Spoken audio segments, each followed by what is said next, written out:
Je mise tout sur le bien-être, véritablement sur l'image de l'entreprise, sur la modernisation et la digitalisation du service. Mais ouais, surtout j'ai envie de dire le bien-être,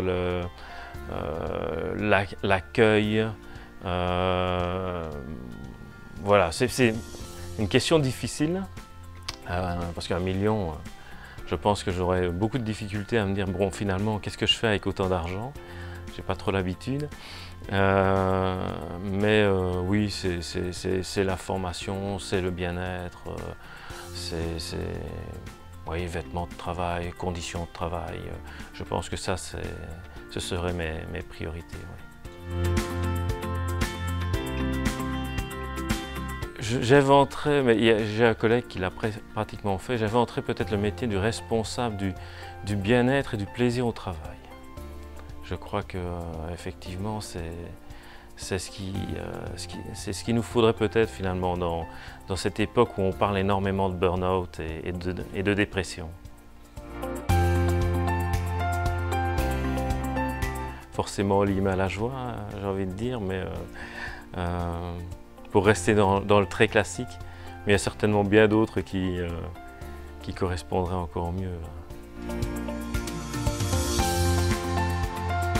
Je pense que ce n'est pas une question de personne, c'est plutôt une question de synergie, d'énergie et de complicité que l'on peut développer dans cette équipe. Que ce soit binôme ou 50 personnes, je pense que c'est effectivement oui, l'énergie, la relation que l'on peut créer avec cette équipe. Et parce que c'est indispensable finalement pour atteindre les objectifs et se dépasser et être bien aussi dans son travail. La question pour moi, elle ne doit pas se poser dans ce sens parce que ce sont deux choses différentes. Un merci, c'est quelque chose d'informel que l'on peut dire au coin d'une allée, en posant sa main sur l'épaule du collaborateur. C'est quelque chose que l'on apprend tout jeune et malgré tout, ça reste quelque chose qu'on n'a pas l'habitude de faire ou pas suffisamment l'habitude de faire. Une augmentation, c'est un merci, mais c'est formel. Il y a tout un scénario, toute une procédure à suivre. On se retrouve autour d'une table, il y a un écrit. Et l'objectif est évidemment le même, hein, c'est de garder motivé le collaborateur et de le booster dans cette bonne attitude. Mais voilà, pour moi, ce sont deux outils différents.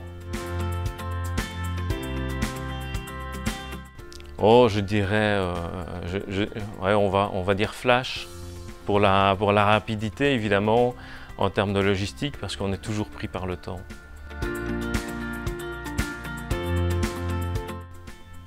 À un enfant de 7 ans, bien, je pense qu'on a un merveilleux exemple avec Père Noël ou Saint-Nicolas, finalement. On fait notre commande, on envoie notre lettre. Et à nous, notre objectif, les lutins du Père Noël ou de Saint-Nicolas, c'est de mettre tout en œuvre pour que Saint-Nicolas ait le bon cadeau au bon moment. Voilà, ça c'est notre rôle. Ouais. Alors ma citation préférée, je dirais que c'est « livrer à tout prix mais au coût le plus bas ». C'est parfois toutes les difficultés que l'on rencontre par manque de temps, d'espace, toutes ces contraintes qui finalement nuisent aussi parfois à une bonne ambiance, voilà. C'est ces contraintes, stress et temps, mais voilà, qui font en même temps le charme et l'origine ou l'ADN de la logistique. Là, par contre, c'est pas tellement une question, c'est plutôt me dire qu'un candidat vienne et postule en me disant j'ai envie de travailler pour vous parce que la logistique est un marché est une référence en logistique. Et là, je ne parle pas tellement en termes de process, mais en termes d'image. C'est un petit peu le défi de demain, hein.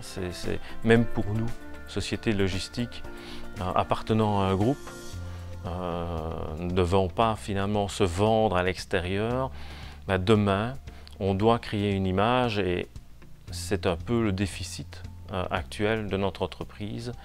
Et j'aimerais que ça change et du coup, j'aimerais effectivement qu'un candidat un jour puisse me dire voilà, j'ai vu votre société sur le net et elle me semble super intéressante, elle me semble fun et j'ai envie de travailler pour vous.